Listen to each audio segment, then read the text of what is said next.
ETF index mutual funds నేర్చుకుని stock మార్కెట్లో రాణించాలనుకుంటున్నారా? వెంటనే ఈ నెంబర్కి కాల్ చేయండి. నమస్తే రమగారు. నమస్తే జయ. రమగారు, మనం తలతిక్కరాజు సిరీస్లో ఉన్నాం. ఫస్ట్ ఎపిసోడ్ ఒకటి చెప్పారు, గోడ కూలిపోయింది, అది చనిపోయాడు. ఒక అందాల నర్తకి ఒక ఆవిడ తిరిగింది కాబట్టి మా నాన్న చనిపోయాడు. మా నాన్న దానివల్ల అని సరే నర్తకిని పిలుచుకురమ్మన్నారు రాజుగారు. నర్తకి వస్తే ముసలి మా అమ్మ. సరే మరి ఏం చేస్తారు, ఆ రోజు ఈవిడే తిరిగింది. ఏమమ్మా ఏమిటి నీ సంగతి, నువ్వు ఫలానా రోజు ఫలానా కాలంలో నువ్వు ఇలా అటు ఇటు ఆ సందులో ఆ గోడ కడుతున్న వారం రోజులు తిరిగావా లేదా? అయ్యా మరి తిరిగానండి.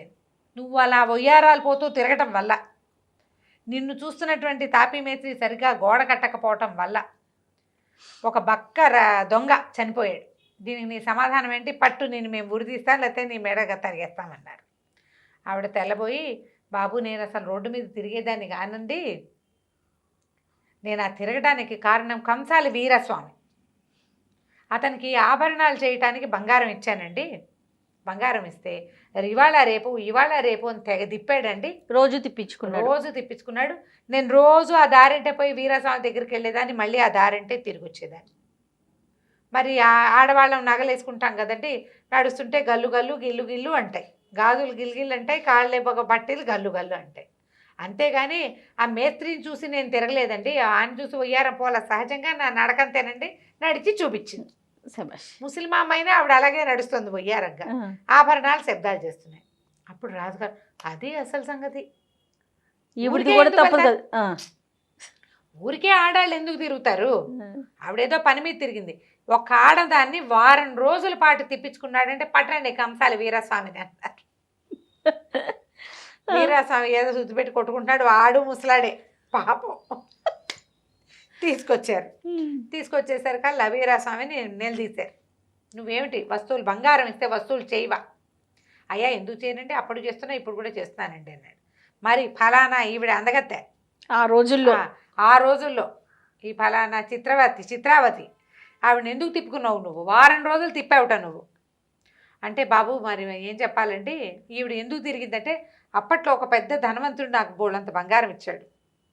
ధనవంతుడి సంగతి మీకు తెలుసు కదా, ఒక వస్తువుకి 10 రూపాయలు అంటే 20 అయినా ఇస్తే రేపటికి కావాలంటాడు.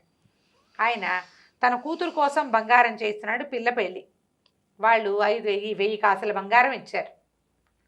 1000 కాసులు ఇంత ముద్ద, ఆ ముద్దని కరిగేయాలి, ముక్కలు చేయాలి, చిన్న చిన్న ఆభరణాలు చేయాలి, ముక్కు పుడక దగ్గర నుంచి వడ్డాణం వరకు బోల్డన్ని ఆభరణాలు చేయాలి, 7 వారాల నగలు చేయాలి.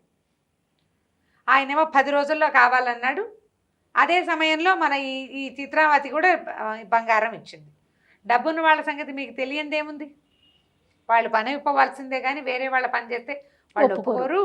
వాళ్ళ పనిలో ఉండి తిప్పుకున్నాం. సరే, ఎవరు నీకు ఇచ్చిన అలా ఒళ్ళు బలిసిన వ్యాపారి, వాడి వల్ల కదా ఇలా జరిగింది. వాడు బలవంత పెట్టకపోతే చిత్రావతి పని అయ్యేది, ఆమె తిరిగేది కాదు. ఆమె తిరగకపోతే మేస్త్రి గోడ బాగా కట్టేవాడు, గోడ బాగా కట్టుంటే ఇల్లు దొంగ చచ్చేవాడు కాదు. ఎక్కడి నుంచి ఎక్కడికి వెళ్ళిందో చూడండి. అక్కడి నుంచి ఎవడంటే వరహాల శెట్టి గారి నాన్నగారండి అన్నాడు. వరహాల శెట్టిదే కదా ఇంటి గోడ ఇంతకి అనగానే, అమ్మ నేను ముందే అనుకున్నాను వరహాల శెట్టి ఒళ్ళు బలిసినవాడు, వాళ్ళ నాన్నకి మరీ బలుపు, అంచేతే కదా ఇలా జరిగింది. పట్రా ముందు వరహాల శెట్టిని పట్టుకురండి అని. వరహాల శెట్టి లబో దిబోం అన్నాడు. కానీ ఇక వదిలిపెట్టలా రాజుగారు. నేను ముందు నుంచి నీ మీదే నాకు అనుమానంగా ఉంది, నీ వల్లే ఇది, మీ నాన్న బలుపు. మరి మీ నాన్న డబ్బు బంగారం అంతా నీకేగా ఇచ్చాడు, మీ నాన్న చేసిన తప్పుకి శిక్ష నువ్వు అనుభవించవా? మీ నాన్న అప్పులు నువ్వు తీర్చాలి కదా, మరి మీ నాన్నకు పడాల్సిన శిక్ష నువ్వు తీసుకోవాలి. పాయింట్ అర్థమైంది. మీ నాన్న ఇన్హెరెంట్గా ఇచ్చిన ఇల్లు తీసుకున్నావు, నువ్వు ఆ గోడని సరి చేయించుంటే ఒక రకంగా ఉండేది. ఆ ఇల్లు నువ్వు తీసుకోకపోతే ఈ నేరం నీది కాదు, నువ్వు తీసుకున్నావు కాబట్టి మీ నాన్న తప్పుకి ప్రతిఫలం నువ్వు అనుభవించవలసిందే. పట్టండి వీడిని మెడ నరికేయండి అన్నాడు. అప్పుడు అదే పద్ధతి అనమాట, మెడ తరగటం. ఆ ఉత్తరించడానికి వజ్రశిల ఒక పెద్ద గట్టు లాంటిది కడతారు, మధ్యలో ఇలా చిన్న స్లోప్ ఉంటుంది, అక్కడ తలబెట్టించి అట్టించి కొడతారనమాట. బాగుంది పాయింట్. అయితే 2 పక్కల గట్లు ఉండాలి, మధ్యలో ఇట్లా అర్ధచంద్రాకారం ఉండాలి, అక్కడ తలపెట్టిస్తారు. సినిమాల్లో ఈ మధ్య కనబడుతున్నాయి, గుర్తు చేసుకోండి, మీకు జ్ఞాపకం వస్తుంది. సరే, మనకు లేదు వజ్రశిల, ఇప్పటిదాకా లేదు, మనం అలాంటి శిక్షలు వేయలే. ఇలా ఒకటి దుర్మార్గం వల్ల ఇంకోటి చనిపోవడం ఇప్పుడే జరిగింది రాజుగారు గద్దెక్కాక. సరే అది వజ్రశీల ముందే మాట్లాడుకున్నాం కదా వజ్రశీల లేవని. ఈ లోపల తయారైంది. తయారయ్యాక మన వరహాల సెట్కి వేసేయండి అన్నారు. మంత్రి గారు పోయి వజ్రశీలని పరామర్శించడానికి చూసి రావడానికి ఏమనాలి దాన్ని ఇన్స్పెక్షన్కి వెళ్ళాడు. తీరా చూస్తే ఆ మధ్యలో కంత ఉంది కదా అది ఆ మాత్రం ఉంది అట్లా. వరహాల సెట్ చూస్తే కొంచెం సన్నటి మనిషి, వాడిది ఇంతే మెడ, పెద్ద అయినా ఇది ఇంత మెడ కావాలి. అంత పెద్దవాడు కాదు వరహాల సెట్, కొంచెం పర్వాలేదు పర్వాలేదా? తండ్రి కదా, తండ్రి పెద్దనా? కదా, ఈ మేడ ఇంత ఉండాలి.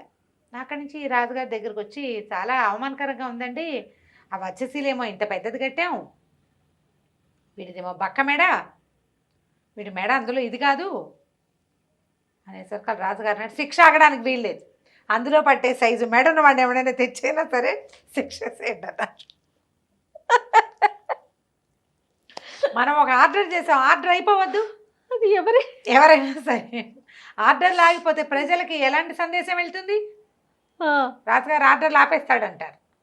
ఇప్పటికి ఇన్ని చుట్లు తిరిగి చివరికి శిక్ష ఖరారు చేసాం. మొదట ఏం చెప్పాం? ఈ బక్క దొంగ మరణానికి కారణమైన వాడి మేడ ఉత్తరించేస్తానని ప్రతిజ్ఞ చేశాం. మాట నిలబడాలి. మాట నిలబడదు, ఎవడో ఒకటి మెడ ఉత్తరించాల్సిందే.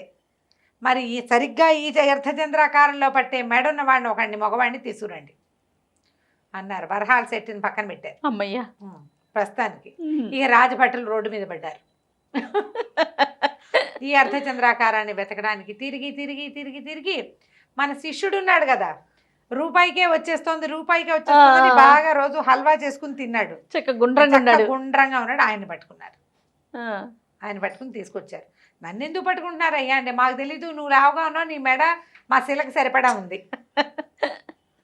కాంతపోయాడు, ఇదేం గోలా, అన్యాయం ఇదేమిటి, ఎవడో ఏదో చేస్తే నన్ను చేయటం ఏమిటి? తీసుకొచ్చారు. తీసుకొచ్చాక ఆయన అన్నాడు, బాబు నన్ను వదిలేయండి, నేను ఏదో తపస్సు జపం చేసుకునేవాడిని, గుళ్ళోకి వెళ్తాను, వంట చేసు తింటా తప్పిస్తే నా తప్పే ఏం లేదండి, మీ రాజ్యంలో అన్నీ తక్కువ రేటుకు వస్తున్నాయని ఇక్కడ ఉన్నాను, అంతకంటే మరేమీ లేదు. ఎందుకండి అంటే, మేము శిక్ష వేసాం, అది రేపొద్దున అమలు పరచాలి, ఆ రేపొద్దున అమలు పరచడానికి సరిపడా మేడ ఉన్నవాడివి నువ్వు దొరికావు అంతే. నిర్ఘాంతపోయాడు. గురువుగారు మొదటి రోజే చెప్పారు కదా, ఇలా పిచ్చివాళ్ళ రాజ్యం రా, ఇందులో ఉండకూడదు అని. అవును, అనవసరంగా ఇక్కడికి వచ్చానని ప్రాణం మీదకి తెచ్చుకున్నాను. ఏం చెయ్యాల జయ, ఇది 3వ భాగం రాదు, అయిపోతుందా? తెచ్చిపడేసి ప్రాణం మీదకి తెచ్చుకున్నాను, ఏం చెయ్యాలి ఆలోచించి గురువు గారిని తలుచుకుని ఏడవటం మొదలెట్టాడు. గురువు శిష్యుడు అంటే గురువు మాట వినాలి, మీరు ఆ ఊరు ఈ ఊరు తిరగటానికి వెళ్ళిపోతే మీ వెనకాల పడకుండా ఈ వెధవ స్వీట్ల మీద మోజుతోటి తక్కువ రేటుకు వస్తున్నాయని భ్రమపడి ఇక్కడ ఉండిపోయానంటే ఆ గురువు గారికి వీడి వేదన వినపడి అయినా కూడా తలుచుకోమన్నారు కదా గురువు గారు. ఆయన డెంగుమని ఇక్కడ ప్రత్యక్షమయ్యాడు. ప్రత్యక్షమయ్యి అక్కడి నుంచి శిష్యుడికి ఏరా నేను ముందే చెప్పానంటే పిచ్చి వేదాల రాజ్యాల్లో ఉండకూడదు, వీడికి ఎప్పుడు ఏది తిరిగి దేన్ని ఏం చేస్తాడో తెలియదు, ఏ రకపు జనాలు దొరికిపోతారో తెలియదు, ఊరు మంగళం మీద పడ్డట్టు ఎట్లా అయింది అనేసరికి సరే ఆయన గురువు వచ్చి శిష్యుడికి ఒక రహస్యం చెప్పాడు. చెవులు చెప్పాక వజ్రశీల దాకా వెళ్ళిన తర్వాత ఈయన అన్నాడు, గురువుగారు వచ్చి ఆపండి, ఈ శిక్ష వేయడానికి వీల్లేదు, వీడు నా శిష్యుడు, గురువుని ముందు నేను వెళ్ళాలి, ముందు నన్ను పంపించండి, కావాలంటే తర్వాత శిష్యుడిని కూడా పంపిద్దరు. కానీ వీళ్ళు నిర్ఘాంతపోయారు. వాళ్ళు ఒక వజ్రశీల చేసుకుంటే ఒకటి కోసం వెతిది, ఇప్పుడు గురువుగారు కూడా తయారయ్యాడు, నాకు శిక్ష వేయండి అంటాడు, నా మెడ కూడా సరిపోతుంది అటు ఇటుగా వేయండి అన్నాడు.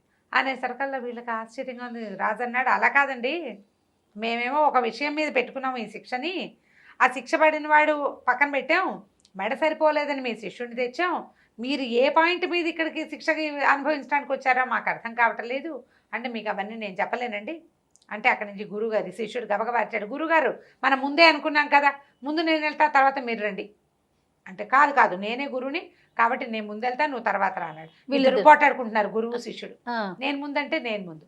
రాజు మంత్రి నిర్ఘాంతపోయారు, చేష్టల దగ్గర నుంచున్నారు, వాళ్ళకి అర్థం కాలే ఏం పాయింట్ మీద వీళ్ళు కొట్టుకుంటున్నారు అని.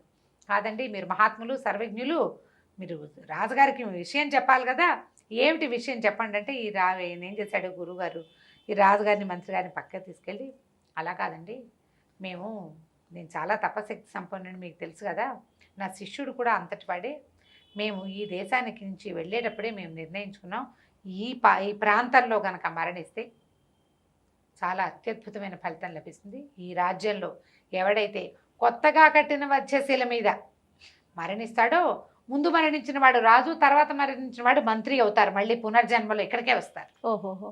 ఈ రాజ్యం చాలా బాగుంది. మీవి అద్భుతమైన మెథడ్స్, మీ దగ్గర ఉన్నంత అద్భుతమైన మెథడ్ ఇంకెక్కడా లేదు. మేము ఎన్ని దేశాలు చూసాం. మీలాగా రాత్రి పగటిని చేయగలిగిన వాడు ఎవడైనా ఎవరు ఉన్నాడా ఉంటారు? లోకంలో? తప్పు దొంగతనం చేసిన వాడు చచ్చాడని వదిలేయకుండా వాడు చచ్చిపోయినందుకు శిక్ష వేసేవాడే ఎవడు ఉండడు. మీలాంటి మహానుభావులు మీరేనండి.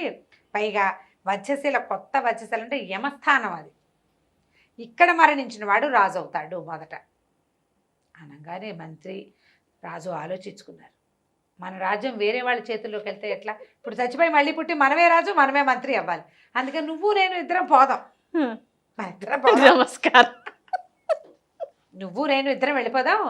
ఏదా ఇలాగే నేను రాజు అయిపోతా, నువ్వు మంత్రి అయిపోదు. కానీ ఏమంటావంటే మంత్రి గారు శభాష్ అన్నాడు. తగ్గ మంత్రి. ఇప్పుడు కూడా మీరు నన్ను నీ వెనకాలే ఉంచుకోవాలనుకుంటారు మహాప్రభు. మీ అంతటి వాళ్ళు మీరేనండి. సరే మనం వేయించుకుందాం శిక్ష. శిక్ష ఇచ్చాలంటే మరి తలార్లు రాజుని మంత్రిని నరకమంటే నరకరు కదా.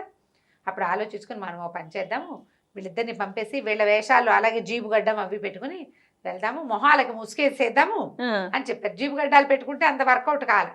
అందుకని ఏం చేశారు, మొహాలకి ముసుకేసి వాళ్ళకి ఏం చెప్పారు, తలార్లకి ఇద్దరు వస్తారు, ముందు వచ్చిన వాడిని తల మొదట నరకండి, రెండో వాడి తల రెండోసారి నరకండి అని చెప్పి ఏం చేశారు, గురువుని శిష్యుడిని వదిలిపెట్టేసి పక్కకు పెట్టేసి వీళ్ళిద్దరూ ముసుగులు వేసుకుని పోయారు. బట్టలు మాత్రం గురుగారి బట్టలు ఒకడు, శిష్యుడి బట్టలు వేసుకున్నారు.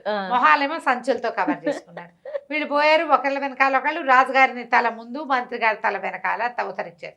ఉత్తరిచ్చిన తర్వాత కవర్లు తీసి చూస్తే ఏముంది, ఒకటి రాజుగారి మొహం, రెండోది మంత్రి గారి మొహం. నిర్ఘాంతపోయారు. ఇప్పుడు ఏం చేయాలి, రాజు మంత్రి ఇద్దరు చచ్చిపోతే ఊళ్ళో వాళ్ళంతా హల్లకల్లోలం అయిపోయింది రాజ్యం అంతా. వాళ్ళలో పెద్దవాళ్ళు, నగర పెద్దలు, సైన్యాధికారి అంతా వచ్చి సాధువు గారి కాళ్ళ మీద పడ్డారు. ఏం చేయమంటారు? బాబు మీరు ఏం మాయ చేశారో తెలీదు, మీరు వచ్చిన పావు గంటలోనే మొత్తం కథంతా మారిపోయింది. మరి ఇప్పుడు ఏమిటి మా రాజ్యం పరిస్థితి అంటే, మీరు ఉండండి, మీరే రాజభారం వహించండి అంటే ఆయన ఒప్పుకోలే. మీ దగ్గర అన్ని దిక్కుమాల పద్ధతులు, ఈ పద్ధతుల్లో మేము ఉండమన్నారు. అనేసరికి నగర పెద్దలంతా అన్నారు, మేము కొన్ని సంవత్సరాలుగా ఇతను ఇట్లా అలవాటు చేశాడు కాబట్టి ఇలా అయ్యాం. మీరు ఏది అలవాటు చేస్తే దానికే అలవాటు పడతాం, తర్వాత చూసుకుందాం. ఓ సంవత్సరంలో మొత్తం మార్చేస్తాం. ఖర్చులు, నగరంలో జరిగేటువంటి వాణిజ్యాన్ని మార్చేద్దాం, ఈ రాత్రి పగలు వ్యవహారాన్ని మార్చేద్దాం. దయచేసి మీరు ఉండిపోండి అని బతులాడితే మంత్రి శిష్యుడేమో రాజు అయ్యేలాగా, గురువుగారేమో మంత్రి అయ్యేలాగా సలహా ఇవ్వడం కోసం ఆ రాజ్యంలోనే ఉండిపోయి దాన్ని మొత్తానికి రాత్రిని పగటిని చేసేసి ఫుల్ సెట్ చేసి పెట్టారు. తల తిక్కల రాజు, కథ సమాప్తం. చాలా బాగుంది రమ్మ గారు, చాలా కదా. సూపర్. నమస్తే రమ్మ గారు. నమస్తే.